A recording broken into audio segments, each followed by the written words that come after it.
बिस्मिल्लाहिर्रहमानिर्रहीम। अस्सलाम वालेकुम। कैसे हैं स्टूडेंट्स आप सब? मैं हूं आपकी इंस्ट्रक्टर मलिहा यास्मीन और हमारा आज का लेसन प्रीवियस लेसन की ही कंटिन्यूएशन है, जिसकी ये ब्रिजिंग आपने सॉल्व की, ये उसका सोल्यूशन है। और देखते हैं हमारे मजीद ऑर्गन सिस्टम्स कौन कौन से हैं। 3 ऑर्गन सिस्टम जो हमने कल रिवाइज किए थे, अब उससे आगे जाएंगे। हमारा नेक्स्ट ऑर्गन सिस्टम जो हम पढ़ेंगे वो है मस्कुलर सिस्टम और स्केलेटल सिस्टम। ये 2 सिस्टम हैं जो कि मिल के काम करते हैं। चलिए मुझे ये बताइए कि जब आप भाग दौड़ रहे हों तो आपकी बॉडी में कौन से पार्ट्स इन्वॉल्व होते हैं? जब आप रनिंग कर रहे हो, चल रहे हो, सीढ़ियां उतर रहे हो, तो कौन से पार्ट्स आपके इन्वॉल्व होते हैं? वेरी गुड, हमारे टांगे, हमारे हाथ, हमारी बॉडी इन्वॉल्व होती है। लेकिन इनसाइड द बॉडी कौन से पार्ट्स हैं? वेरी गुड, हमारे मसल्स और बोन्स इन्वॉल्व होते हैं। तो हमारे मसल्स और बोन्स मिलके हमारा एक और ऑर्गन सिस्टम बनाते हैं जिसे हम स्केलेटल सिस्टम कहते हैं, जो कि बोन्स पे मुश्तमिल है। और इसे दूसरे सिस्टम को हम मस्कुलर सिस्टम कहते हैं, जो कि मसल्स पे मुश्तमिल है। अगर एक्चुअली ये दोनों सिस्टम्स मिलके काम करते हैं। मसल्स इंडिपेंडेंटली कुछ नहीं कर सकते, बोन्स इंडिपेंडेंटली कुछ नहीं कर सकते। दोनों को एक दूसरे का साथ देना है काम करने के लिए। यानी बोन्स को मूव करने के लिए मसल्स चाहिए और मसल्स को सपोर्ट करने के लिए बोन्स चाहिए। ये आपके सामने मसल्स हैं जो हमारी पूरी बॉडी में स्प्रेड किए हुए हैं। सर से लेकर पांव तक आप हमारा मस्कुलर सिस्टम देख सकते हैं। और इस मस्कुलर सिस्टम में इस मसल्स के नीचे ये हमारा स्केलेटन है, जो हमारी बॉडी को शेप अप भी करता है, सपोर्ट भी देता है और मूवमेंट भी करता है। तो यहाँ आपको दोनों ऑर्गन सिस्टम्स का काम पता चल गया। और ये काम क्या है? मूवमेंट में हेल्प करना और बॉडी को शेप अप करना। तो 2 ऑर्गन सिस्टम्स यहाँ हमने देख लिए, स्केलेटल सिस्टम और मस्कुलर सिस्टम। आगे बढ़ते हैं डाइजेस्टिव सिस्टम की तरफ। डाइजेस्टिव सिस्टम, खाना कैसे हमारा डाइजेस्ट होता है? जो हम खाना खाते हैं वो हमारी बॉडी के अंदर जाके एनर्जी में चेंज होता है। तो उस खाने को, उस फूड को एनर्जी में चेंज करने के लिए जो ऑर्गन सिस्टम चाहिए उसका नाम है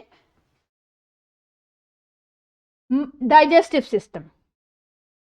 यहां पे देखिए, ये डाइजेस्टिव सिस्टम, ये आपके सामने है एक डाइजेस्टिव सिस्टम।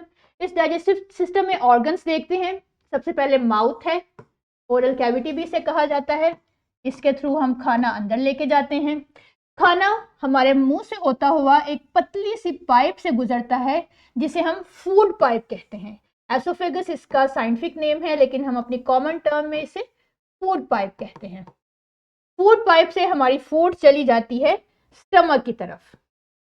ये आपको इसका स्टमक दिखाई दे रहा है, ये छोटा सा स्टमक इसका, जो कि लिवर के पीछे है, ये स्टमक। और इस स्टमक से फूड गुजरती हुई इन नेटवर्क ऑफ ट्यूब्स में चली जाती है, जिसे हम कहते हैं इंटेस्टाइन्स। तो हमारे डाइजेस्टिव सिस्टम के मेजर ऑर्गन्स हैं mouth, number 2 food pipe, number 3 stomach, number 4 intestines.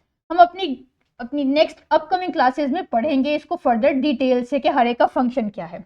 अभी आइडेंटिफिकेशन के लिए याद रखिए कि इसका फंक्शन है फूड को चेंज करना अपने डाइजेस्टेबल पार्टिकल्स में। तो that was our third organ system. अब हम आगे बढ़ते हैं अपने चौथे ऑर्गन सिस्टम की तरफ। हमारा चौथा ऑर्गन सिस्टम कौन सा है? खाना खा लिया, कुछ खाना हमारा एनर्जी में कन्वर्ट हो गया और कुछ खाना हमारा वेस्ट प्रोडक्ट में चला गया।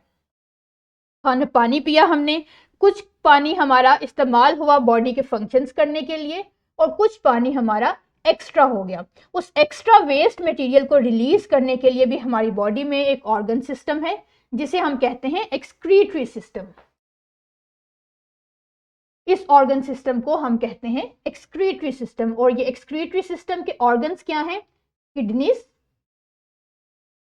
ये यूरेटर्स और फिर ब्लैडर, ये इसके मेजर ऑर्गन्स हैं। इसको आप हर तरफ से अच्छे से आइडेंटिफाई कर देख लीजिए ताकि आपको आइडेंटिफिकेशन में हेल्प हो जाए। अब एक्सक्रीटरी सिस्टम का काम क्या है कि लिक्विड वेस्ट मटेरियल को बॉडी से रिलीज आउट करना। जो आपकी यूरिनेशन है वो इस एक्सक्रीटरी सिस्टम के थ्रू परफॉर्म होती है। तो आज हमने पढ़े अपने 4 ऑर्गन सिस्टम्स। कौन कौन से? स्केलेटल सिस्टम पढ़ा हमने। इसके बाद हमने पढ़े मस्कुलर सिस्टम, इसका काम क्या है? सपोर्ट में हेल्प करना। डाइजेस्टिव सिस्टम पढ़ा हमने, इसका काम क्या है? फूड को डाइजेस्टेबल छोटे छोटे पार्टिकल्स में चेंज करना ताकि वो उसमें से एनर्जी ली जा सके। और इसके बाद हमने एक्सक्रीटरी सिस्टम पढ़ा जो कि लिक्विड वेस्ट को बॉडी से रिलीज आउट करता है। तो इस तरह से हमने आज के लेक्चर में मेजर ऑर्गन सिस्टम स्टडी किए। आई होप कि आपने इसे अंडरस्टैंड कर लिया होगा। अब हम अपने फॉर्मेटिव चेक की तरफ जाते हैं। फॉर्मेटिव चेक के दो हिस्से हैं, एक हिस्सा किताब पे आपको दिया गया है एमसीक्यूज की सूरत में, और दूसरे के लिए आप वर्कबुक पे जाएंगे, वहां से आप इसका respective portion under the heading of belief 2 solve करेंगे। Then you will move forward to the homework जो कि आप अपने घर में परफॉर्म करेंगे, वर्कबुक में दिया गया है। इस थ्राइव को या बीलिफ 2 को का जो होमवर्क है वो भी आप अपने घर में करेंगे। और यहाँ तक हम अपनी क्लास को एंड करते हैं। अपनी नेक्स्ट क्लास में हम अपना ऑर्गन सिस्टम्स 1 बाय 1 डिस्कस करेंगे। उस वक्त तक के लिए अपना ख्याल रखिएगा। अल्लाह हाफिज़।